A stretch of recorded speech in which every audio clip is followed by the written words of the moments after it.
غربت آنسو تڑپاتا ہے، دل مجبوری میں روتا ہے۔ سبحان اللہ۔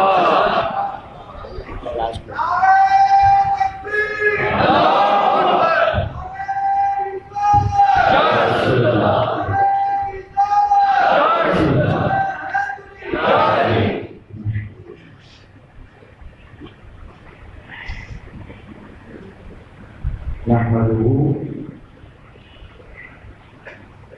ونصلي ونسلم على سيدنا ومولانا وملجأنا ومأوانا محمد النبي الأمين المكين الحنين الكريم الرؤوف الرحيم. أما بعد فأعوذ بالله من الشيطان الرجيم. بسم الله الرحمن الرحيم.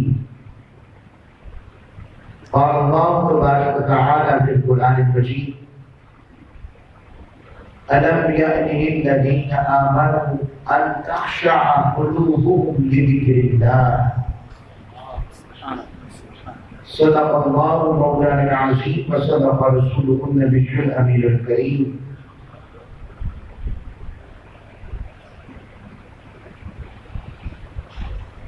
محترم اور محتشم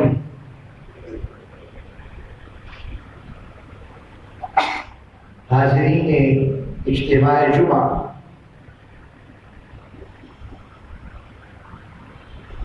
اللہ اور اس کے رسول صلی اللہ علیہ وسلم کی بارگاہ بے کس پناہ کی عنایت، جن کے صدقہ سے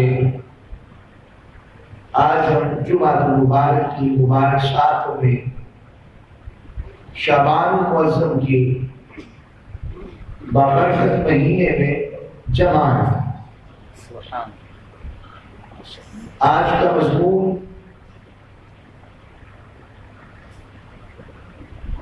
شعبان معظم کی عمومی فضیلت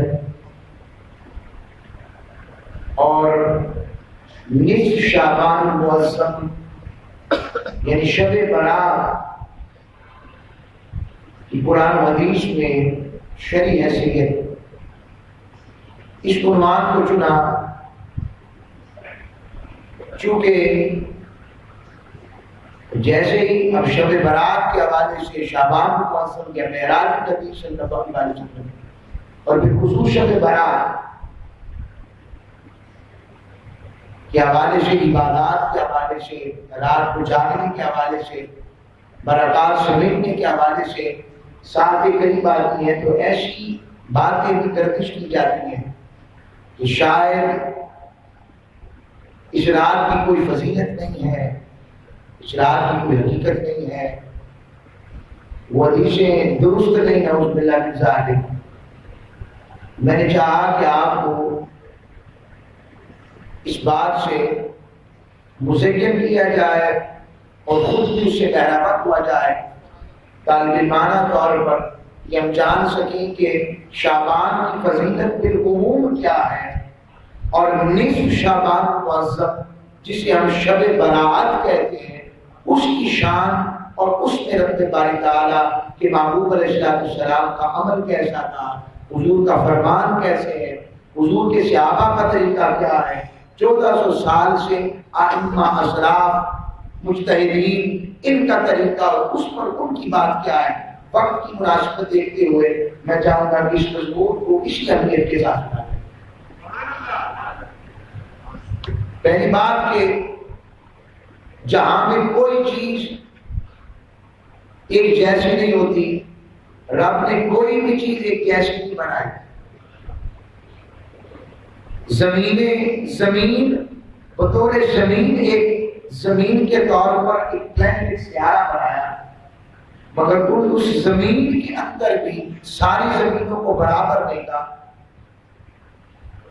کوئی زمین میرے مصطفیٰ کا مولد بن کر برکت والی ہو گئی، کوئی زمین باقی انبیاء کا مدفن بن کر بیت المقدس کی طرف بیت المقدس کی طرح وہ برکت والی ہو گئی، اور کوئی زمین مدینہ طیبہ کی طرح میرے محبوب کی ہجرت کا اور آج تک میرے محبوب کی قیام کا بن کر قیامت تک کے لیے عاشقوں کی ٹھنڈک کا سامان ہو گئی۔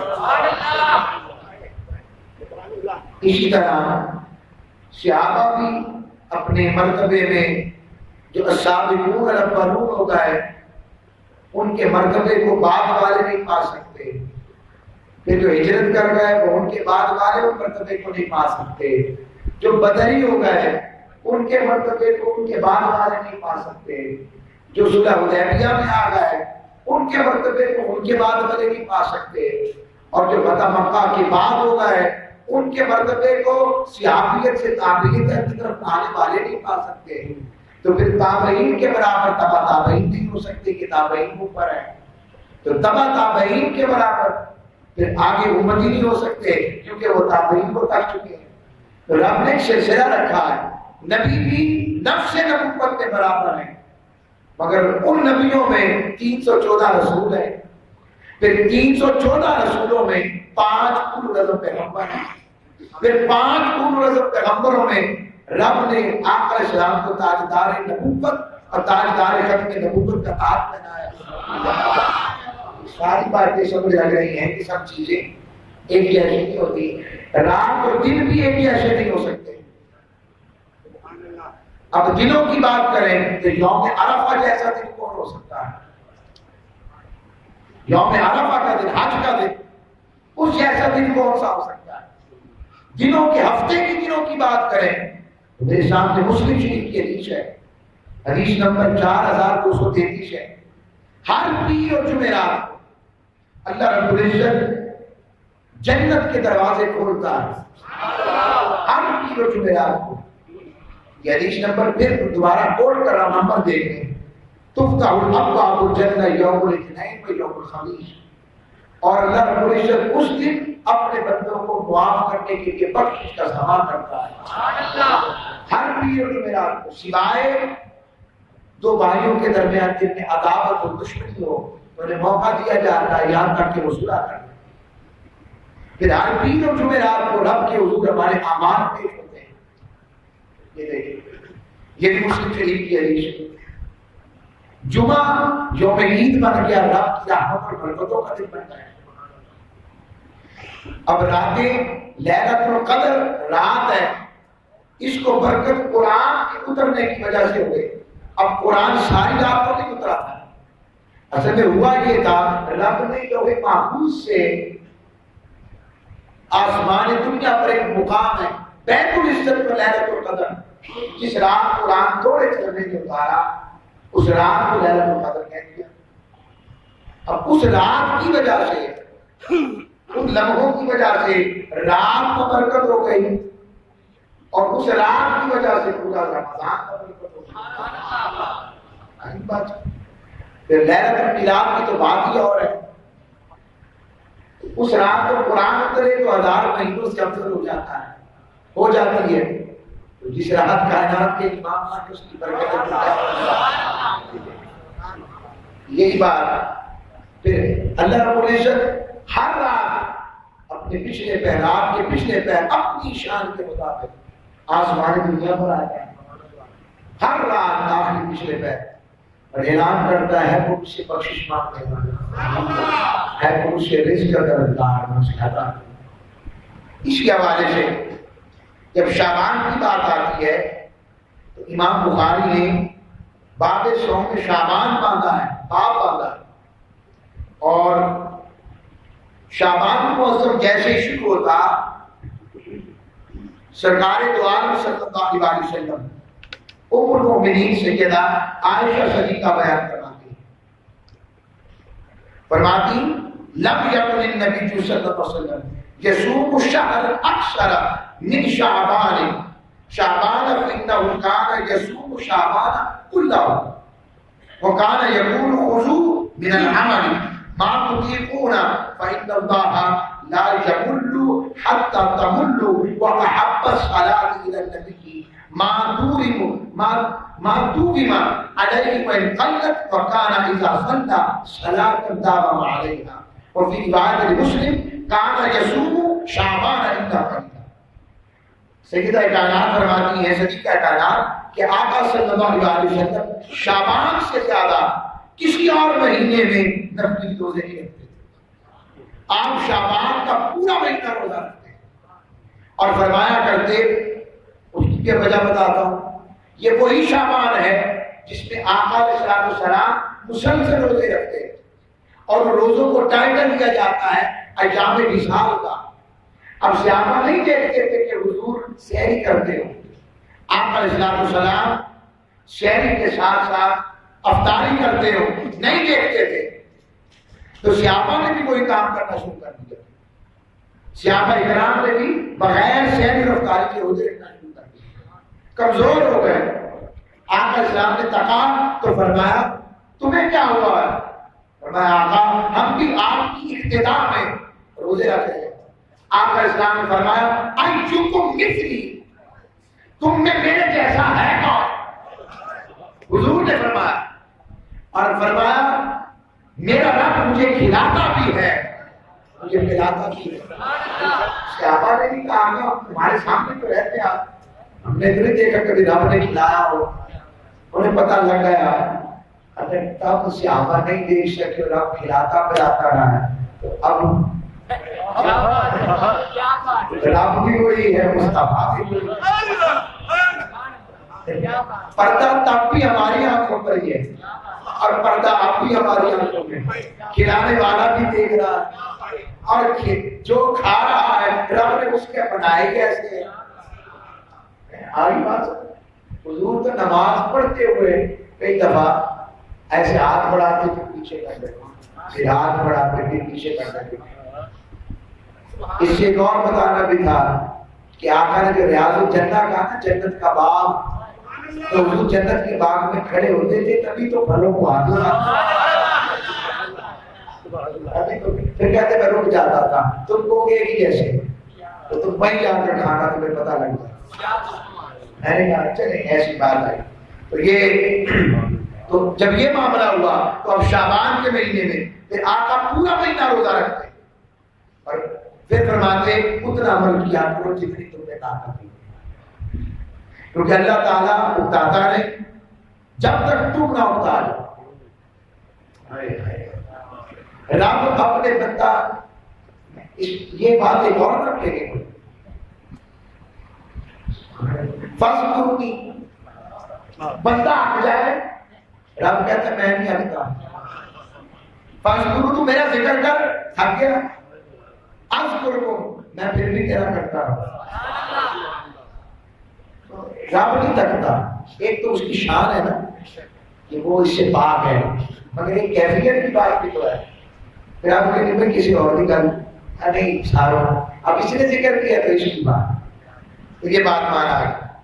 اسی طرح حضرت عائشہ صدیقہ فرماتی ہیں کہ شعبان کے مہینے سارے مہینے میں روزہ رکھتے ہیں. حضور نے فرمایا تھوڑا عمل کر لو مگر ہمیشہ برا کیا کرو، اور پھر اس پر ہمیشہ کیا فرماتے. حضرت عائشہ صدیقہ فرماتی کہ آقا صلی اللہ علیہ وسلم تمام مہینوں میں شعبان کے روزے رکھنا زیادہ معمول ہے. اب میں ایک اور بتا دیتا ہوں، جب رجب کا آغاز ہوتا آقا صلی اللہ علیہ وسلم نے ارشاد فرمایا رجب شہر اللہ، رجب اللہ کا مہینہ ہے، وشعبان شہری، شعبان میرا مہینہ ہے، ورمضان شہر امتی، اور رمضان میری امت کا مہینہ ہے. اب کوئی وجہ تو ہے، اب آگے آئیں. رجب شروع ہوتا تو آقا دعا کیا کرتے فرماتے اللہم بارک لنا فی رجب وشعبان وبلغنا رمضان. کہتے اے اللہ ہمارے لیے رجب اور شعبان کے برکتیں نازل فرما اور ہمیں رمضان تک پہنچا دے. حضور دعا کرتے ہیں. اب آقا صلی اللہ علیہ وسلم کی دعا فرمائیں.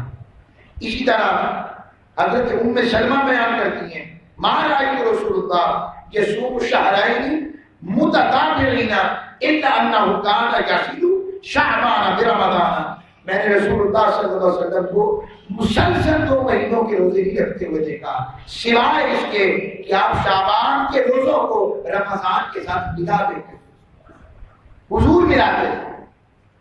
اب کوئی خاص بات تو ہوگی کہ آقا اس مہینے میں یہ عمل فرما رہے ہیں، کوئی خاص بات۔ اب اس خاص بات کی طرف آتے ہیں۔ اب اس حدیث کو جو میں پیش کر رہا ہوں سیدہ شریکہ کائنات کے حوالے سے، ام المومنین سیدہ شریکہ کائنات سیدہ عائشہ صدیقہ نے روایت کیا۔ اس کو روایت کیا امام ترمذی نے اپنی سنن نسائی میں، اور باب باندھا ہے باب ما جاء فی لیلۃ النصف من شعبان، نصف شعبان کی رات کا باب۔ یاد رکھیے جب محدث باب مانتا ہے یعنی چیپٹر کا عنوان، ٹائٹل آف چیپٹر جو ہوتا ہے وہ متعلقہ مضمون کے بارے میں دیتا ہے، تو یاد رکھیے یہ اس امام کا، اس رائٹر کا، اس کمپائلر کا، تعریف کرنے والے کا عقیدہ ہوتا ہے، ورنہ وہ کبھی بھی اس کا تذکرہ نہیں کرتا۔ عالی بات سمجھ، یہ عقیدہ ہے امام ترمذی کا۔ وہ فرماتے ہیں کہ سیدہ شریکہ کائنات روایت کرتی ہیں کہ ایک رات خدمت کی ڈیوٹی میری تھی، تو میں نے دیکھا، بستر پر دیکھا تو آقا صلی اللہ علیہ وسلم مجھے دکھائی نہ کہ ٹٹولا، تو میں کچھ پریشان ہو گئی اور حضور کو ڈھونڈنے نکل پڑی کہ حضور کسی اور عمر موقعین کے پاس نہ گئے۔ تو جب میں پہنچی تو میں نے دیکھا آقا جنت البقیع میں کھڑے تھے، آقا علیہ السلام جنت البقیع میں کھڑے تھے، اور آپ نے مجھے دیکھتے ہی کہا، جن کی حالت جان گئے، دیکھتے ہی کہا عائشہ تمہارا کیا خیال تھا اللہ اور اس کا رسول تم سے ناانصافی کریں گے؟ اب حق زوجیت تو حضور کا ہے، تو اس معاملے میں اللہ کی بات کہاں سے آ گئی؟ اللہ تو اسے بات ہے، اللہ کی بات کہاں سے آ گئی؟ حضور نے فرمایا یہ وما ينطق عن الهوى کی بات آ گئی کہ عائشہ میں کوئی کام اپنی مرضی سے نہیں کرتا، اس کے حکم سے کرتا۔ یہ بتا دوسری آقا اسلام نے فرمایا ان اللہ عز وجل ينزل ليلة نصف من شعبان الى السماء الدنيا فيغفر لاكثر من عدد شهر غضب قلب۔ فرمایا عائشہ کہ 15ویں شعبان موسم کی رات ہے اور رب باری تعالیٰ اپنی شان کے لائے آسمان دنیا پر نزول فرماتا ہے، اور قبیلہ بنو کلب، اس قبیلے کی بے شمار بکریاں تھیں، انتہا بکریاں تھیں، کہا ان کے بکریوں کے جتنے جسم پر بال ہیں رب اس سے بھی زیادہ اپنے بندوں کو معاف اور بخش کرتا ہے۔ امام ترمذی نے یہ روایت کیا۔ پھر اس روایت کو اسی باب کے اندر حضرت صدیق اکبر نے روایت کیا۔ میں نے کہا میں آپ کو بتاتا چلا جاؤں یہ شب برات۔ پھر اس روایت کے حوالے سے مولا علی شیر خدا کی روایت موجود ہے۔ مولا علی شیر خدا کی روایت رضی اللہ تعالیٰ عنہ، آپ کی روایت امام ابن ماجہ نے اور انہوں نے بھی باب باندھا، امام ابن ماجہ نے، پہلے امام ترمذی تھے اب امام ابن ماجہ ہیں، انہوں نے بھی باب باندھا ہے، باب ما جاء فی لیلۃ النصف من شعبان، لیلۃ النصف من شعبان، اور حدیث نمبر 1388 اس کا حدیث نمبر دے رہے ہیں۔ مولا علی سے روایت کرتے ہیں کہ انہوں نے آقا اسلام السلام کو یہ فرماتے سنا، فرمایا اس کانت لیلۃ النصف من شعبان فقوموا لیلہ وصوموا نہارا۔ فرمایا جب شعبان کی 15ویں رات آ جائے اس رات قیام کیا کرو، اس کے دن میں روزہ رکھو۔ فإن اللہ ينزل فيه بغروب الشمس إلى سماء الدنيا فيقول ألا من مستغفر لي فأغفر له، ألا مسترزق فأرزقه، ألا مبتلي فأعافيه، ألا كذا ألا كذا حتى يطلع الفجر۔ فرماتا ہے حضرت مولا علی شیخ خدا فرمایا کہ آقا اسلام نے ارشاد فرمایا کہ جب شعبان کی 15ویں رات ہو تو اس رات کو قیام کرو، اس کے دن میں روزہ رکھو، کیونکہ اللہ رب العزت باقی دنوں میں رات کے آخری پہر آتا ہے، اور شب برات جیسے ہی مغرب کا وقت ہو جاتا ہے، سورج غروب ہوتا ہے، رب خصوصی خزانہ مغفرت رحمت اور بخشش کے لیے آسمان دنیا پر آ جاتا ہے اور فجر تک اعلان کرتا ہے، کہتا رہتا ہے کوئی جو مجھ سے مغفرت طلب کر لے تو معاف کر دوں، ہے کوئی جو مجھ سے رزق طلب کرے میں رزق سے اس کو حاصل کر دوں، ہے کوئی مجھ سے اپنی مصیبت کی دعا کرنے والا میں اس کی مصیبت کو رفع کر دوں، کوئی ایسا نہیں، الا قضا، اور یہ صدا تطلع الفجر، فجر تک رب کے باری تعالیٰ کی بارگاہ میں یطلع الفجر تک ہوتی ہے، فجر تک ہوتی ہے۔ یہ بھی مولا علی شیر خدا کی روایت آ گئی۔ پھر حضرت معاذ بن جبل نے بھی اس پر روایت کی۔ اب سید عائشہ صدیقہ کی روایت میں ایک اور بات آ گئی، یہ جو آپ نے فرمایا نا سیدہ صدیقہ کائنات نے کہ آقا کو جنت البقیع میں دیکھا اور مغفرت کی دعا کرتے دیکھا، اس سے خبر ملی کہ اس رات اپنے بزرگوں اور قبرستان جانا یہ بھی سنت مصطفیٰ، آقا کی سنت، مغفرت کی دعا کرنا، بخشش کی دعا کرنا یہ بھی سنت۔ میں نے آقا اسلام کی بارگاہ سے بات پیش کر دیا۔ اب اس حوالے سے میں آپ کو ایک خاص بات پیش کر دیتا ہوں کہ یہ روایت کس صحابی نے روایت کی ہے، اور سوال آ جاتا ہے کہ یہ تو صحیح روایت ہے۔ اگر سوال کے ذہن میں آ جائے یہ تو صحیح روایت ہے جو آپ پیش کر رہے ہیں، پہلا بات اب ذرا توجہ سے دھیان سے سنی بات یاد رکھیے، ضعیف حدیث بھی اگر ہو، کیا ہو؟ اگر ہو تو پہلی بات صحیح سے مراد کمزور حضور کا قول نہیں ہوتا۔ میرے ساتھیوں، یہ وہ جملے ہیں، یہ وہ باتیں ہیں کہ جس کا جاننا آج ضروری ہو گیا ہے ہمارے لیے۔ میں اگر اس بات سے گزر جاؤں کہ مشکل باتیں ان کو اصول حدیث کا کیا پتا، بھائی کیوں نہیں پتا؟ وہ استاد کا احساس جو اپنی بات بتا نہ سکے، سمجھا نہ سکے۔ الحمدللہ 7-8 سال سے اللہ نے آپ کا کیلیبر اونچا نہیں کر دیا، بتائیں تو آپ کی باتیں سمجھ لیتے۔ اللہ کا شکر ہے مجھے، اللہ اس کے رسول کی بارگاہ کی ہدایت ہے۔ اب ضعیف سے مراد ضعف، کمزوری حضور کے قول میں نہیں ہو سکتی۔ جو حضور کے قول میں کمزوری کی بات کرتا ہے وہ ایمان پر نہیں رہتا، وہ ایمان سے گیا۔ تو ضعیف حدیث میں سند میں ہوتا ہے۔ میں اب توجہ سے سمجھا دیتا ہوں۔ ایک چینل سے رپورٹ آئے کہ ایک نمبر 1 چینل میں نام نہیں لوں گا کہ اس نمبر 1 والے چینل کی رپورٹنگ آئی، اس کا رپورٹر جدا، اس کا کیمرامین جدا، اس کا پروڈیوسر جدا، اس کا وایا جدا، اس کا لنک جدا۔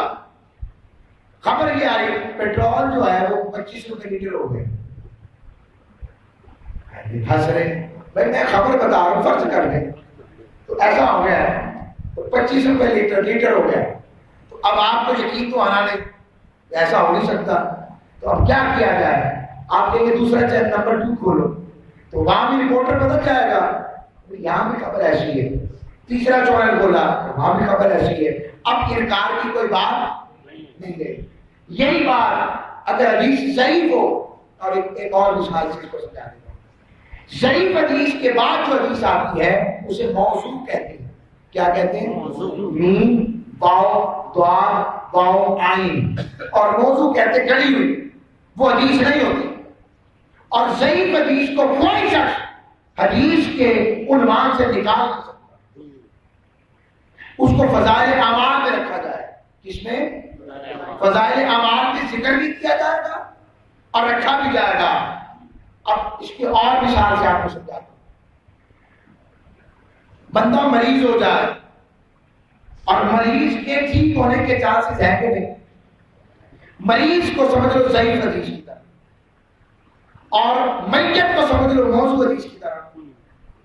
اگر مریض کو اچھا ڈاکٹر مل جائے اور اللہ کا کرم ہو جائے تو ٹھیک ہونے کے چانس ہیں، اور میت عمومی طور پر ٹھیک ہو سکتی ہے، اس کا ٹھکانہ خبر ہے۔ تو مریض کا پتہ لیا جاتا ہے، میت کی تعزیت کی جاتی ہے۔ اسی طرح اگر حدیث ضعیف آ جائے تو ضعیف حدیث اگر اس کے لیے کوئی اچھی دوائی والا کوئی اچھا سینڈلا والا میڈیکل اسٹور والا یا ڈاکٹر اچھا مل جائے معالج اچھا مل جائے تو اس ضعف کو دور کر دے. یعنی حدیث اگر ایک سند سے ضعیف تھی ایک رپورٹر نے دی تھی باقیوں نے نہیں دی اور یا سب رپورٹر نے دی تھی تو وہ درست ہو گئی نا اور 3 رپورٹنگ ایک نے رپورٹ دی باقیوں نے نہیں دی یہ تو کمزور بات ہے ہم اس کو خبر نہیں مانتے. اب اس کے مقابلے میں 50 چینل تھے 20 چینلوں نے وہ رپورٹ دے دی خبر دے دی. اب اس خبر والے کا رپورٹر جدا کیمرہ مین جدا اس کی ڈی ایس این جی جدا اس کا بایا جدا اس کا لنک جدا اس کا مالک جدا اس کی چیزیں جدا. آج کیا سمجھ جب جدا ہو گئے تو اب جب خبر ملے گی تو وہ کمزور نہیں رہے گی. اس طرح حدیث ایک سند سے ضعیف ہو گئی مگر دوسری سند آ گئی تیسری سند آ گئی چوتھی سند آ گئی پانچویں سند آ گئی چھٹی سند آ گئی. اب میرے پاس اسی شعبان المعظم کے حوالے سے 10 مختلف صحابہ کی سندیں. جب صحابی بدلے گا تو تابعی بدلے گا تابعی بدلے گا تو تبع تابعی بدلے گا. تو 10 صحابہ نے شعبان المعظم کی سند کے حوالے سے حدیث بیان کی ہے. کون کون شامل ہیں؟ سیدہ عائشہ صدیقہ ہے پہلا, دوسرے مولانا شیر خدا ہے, تیسرے ابو موسیٰ اشعری ہیں, چوتھے اس کو روایت کرنے والے پھر سیدہ عائشہ صدیقہ سے راوی بدل گیا عبداللہ بن عمر ہے وہ آس ہیں. اس نسبت کے ساتھ حضرت معاذ بن جبل ہیں, حضرت ابو ہریرہ ہیں, حضرت ابو ثعلبہ الخشنی ہیں, حضرت عوف بن مالک ہیں, حضرت ابو بکر صدیق ہیں, ام المؤمنین سیدہ عائشہ صدیقہ آ گئی اور حضرت عثمان بن عاص ہیں. یہ 10 سندیں میں نے بیان کی ہیں.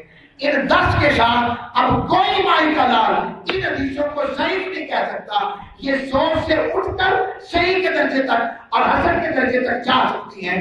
لہذا کہنا کہ یہ ضعیف ہے یہ اس کی علمی کمزوری ہے, اسے خبر ہی نہیں کہ اصول حدیث اور حدیث ہوتی کیا.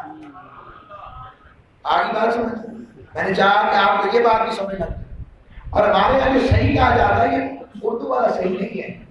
حدیث صحیح ہے یہ صحیح غلط والی نہیں ہے. یہ ایسے ہے جیسے کہ مارکیٹ میں آپ پھل لینے جاتے ہیں تو اے کوالٹی بی کوالٹی کا پھل سی کوالٹی کا پھل تو سمجھے حدیثوں میں بھی یہ کوالٹیز ہوتی ہے سوائے ایک حدیث کے حدیث سے موجود. یہاں کا اسلام کی میں نے حدیثیں آپ کو اس لیے بیان فرمائی ہیں تاکہ پتہ لگ سکے کہ ان کا مقام و مرتبہ کیا ہے. پھر اس کی حدیث مقدسہ میں جب مولانا شیخ خدا نے روایت کیا ہے کہ ہر رات اللہ رب العزت مغرب کے وقت آ جاتا ہے اور لوگوں کو معاف فرماتا ہے تو اس وجہ سے اس کو نصف شعبان معظم عربی میں کہتے ہیں. کیا کہتے ہیں؟ ہاں جی. اور حضرت جبرائیل امین بھی حضور کی بارگاہ میں حاضر ہوئے عرض کی آقا اتقام من النار کہ اس میں بہت زیادہ تعداد میں آپ کی امت کے لوگوں کو جہنم سے آزادی دی جاتی ہے. اتقام من النار کا ترجمہ شب برات ہو گیا. برات کہتے ہیں بیزاری کو, شب کہتے ہیں رات. یہ گناہوں سے بیزاری کے اقرار کی رات ہے.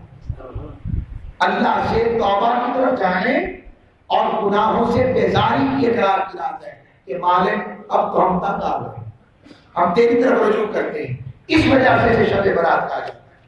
پھر اسے لیلۃ المبارکہ بھی کہا جاتا ہے, پہلا نام. لیلۃ البرہ بھی کہا جاتا ہے, لیلۃ الشق سواد کے ساتھ چھوٹے کاف کے ساتھ بھی کہا جاتا ہے. اس کو لیلۃ الرحمہ اللہ کی رحمت کی رات بھی کہا جاتا ہے. آج بات سمجھ. اللہ رب العزت شب برات میں غروب آفتاب کے وقت بھی انذار فرماتا ہے. پھر رب باری تعالیٰ اسی شب برات میں زندگی موت حج رزق اور اولاد کے بھی فیصلے فرماتا ہے. اسی لیے آپ اسلام فرمایا کرتے کہ میں چاہتا ہوں کہ جب میرا وقت اجل لکھا جائے اور اللہ کی بارگاہ میں اس حالت میں ہوں تو میں روزے سے. حضور فرمایا کہ اسی رات اللہ رب العزت دوزخ سے آزادی کی عطا فرماتا ہے اور کن لوگوں کی دعائیں رد ہوتی ہیں اللہ ان کی دعا کو قبول نہیں کرتا. وہ بھی لوگ ہیں, توجہ کریں. فرمایا شرک کرنے والے کی دعا قبول نہیں ہوتی, مشرک کی. دوسرا فرمایا بغض، کینہ اور حسد رکھنے والے، جو لوگوں کے دلوں کے اپنے لیے، اپنے اندر لوگوں کے لیے بغض رکھتا ہے، کینہ رکھتا ہے، حسد رکھتا ہے، اندر جیلسی رکھتا ہے، اس کی بات قبول نہیں ہو سکتی جب تک کہ وہ اپنے اندر سے غیر ختم نہ کرے۔ تیسرا فرمایا کسی کو ناحق قتل کرنے والا اور اس پر ڈٹے رہنے والا، ناحق قتل کیا، ڈٹا رہا، مان نہیں رہا، ظلم کو یاد ہے کوئی گل نہیں، پھینکی ہے، ڈٹا ہوا ہے وہ شخص۔ چوتھا فرمایا کثرت سے شراب نوش کرنے والا، جو اپنی شراب پر طائب نہیں ہو رہا، ڈٹا ہوا ہے، اس کی بھی کوئی توبہ قبول نہیں ہوتی۔ فرمایا والدین کی نافرمانی کرنے والا، اس کی بھی توبہ قبول نہیں ہوگی اگر وہ اس پر ڈٹا ہوا ہے۔ اسی طرح فرمایا عادی بدکاری کرنے والا اور اس پر توبہ کی طرف نہیں آ رہا، سوال یہ ہے اگر وہ توبہ کی طرف مائل ہو جائے، وہ تو اس کی رحمت کو لمحہ رکھتا ہے اپنی رحمت کے لیے، اپنی چادر رحمت میں لمحے میں لے لیتا ہے، بس بندہ اس طرف جائے تو صحیح۔ اور ساتواں فرمایا قطع رحمی کرنے والا، رشتے کاٹنے والا، رشتے توڑنے والا، خونی رشتوں کو کاٹنے والا، وہ بھی رشتے بخشش کے قابل نہیں ہو سکتے اگر وہ اس پر ڈٹا ہوا۔ حرام تصویریں بنانے والا، پرستش کرنے والا، چغلی کھانے والا، وہ بھی شامل۔